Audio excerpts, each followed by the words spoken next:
Welcome to Berlin, the center of Europe. Today, together with United Europe and some of the greatest, smartest, new, bright thinkers of Europe, we're going to talk about what it means to be European, how to tell that story, and how to present an optimistic view of what Europe stands for and what it can be. We're going to talk about communications and how to tell a story. I think the US is a great storyteller and Hollywood is a major contributor for that. So I think we need a little bit more EU Hollywood. We come from a year and a half of geographical and psychological isolation.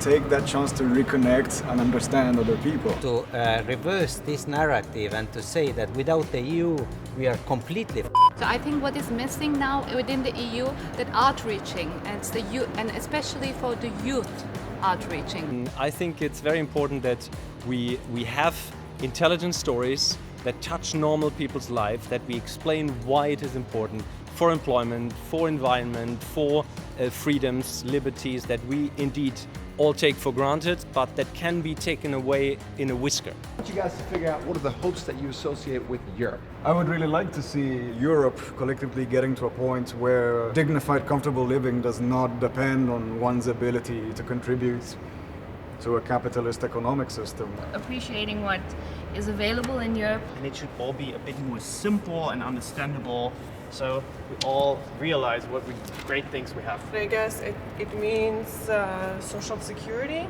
having the safety net, but also the ability to realize yourself. And I really appreciate this, if we can really have a conversation and not just a monologue. We need a first step, right? The one thing that I can do today in order to move forward. I think we could probably take most of those things and put them in the vision bucket.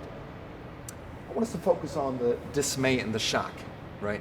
What are some of the things happening right now, or that might come down the road if we don't look out, that get our attention, right? Something that is so drastic, so shocking, or at least touches us in an emotional way that we say, we probably need to change course. Otherwise, Europe is doomed. Well, I want you to meet in your groups, and I want you to come up with 3 bad visions that are coming down the pike if we don't change. The lacking of orientation, that you have more options to go, but you also feel like There's this overwhelming complexity, so many opportunities, but you think you're getting it wrong, and so you're losing something and not going the right way, but you're not really empowered to change anything and get on that societal track. FOMO. Yeah.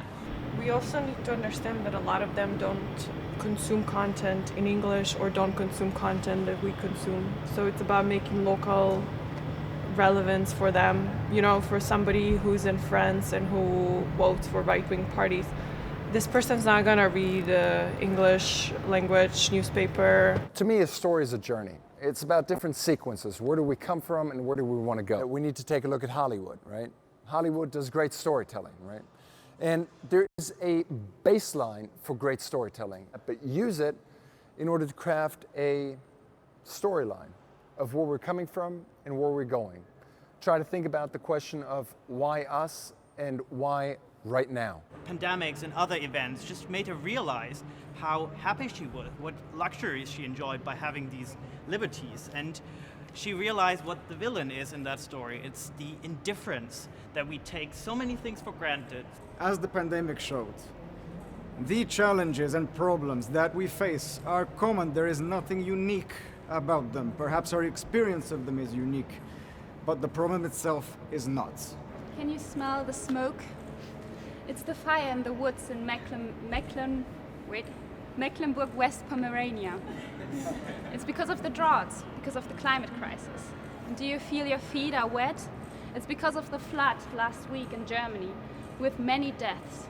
When we said goodbye, I gave him a kiss, and all of a sudden I felt a rush arm on my hand, and there was like a policeman told me I am not allowed to do this, and he took me with him to the police station, and I didn't even know what was happening to me. But I hope that the EU will survive and we can make it better. So all the engagement of everybody here together, how we make a better way of telling the European story so that normal citizens understand that it is good, I think is important. So I think thanks to everybody and thanks of course to United Europe for this fantastic initiative.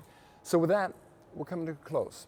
I want to thank all of you for dropping your pants, for being open and willing to get up on stage here, even in front of complete strangers.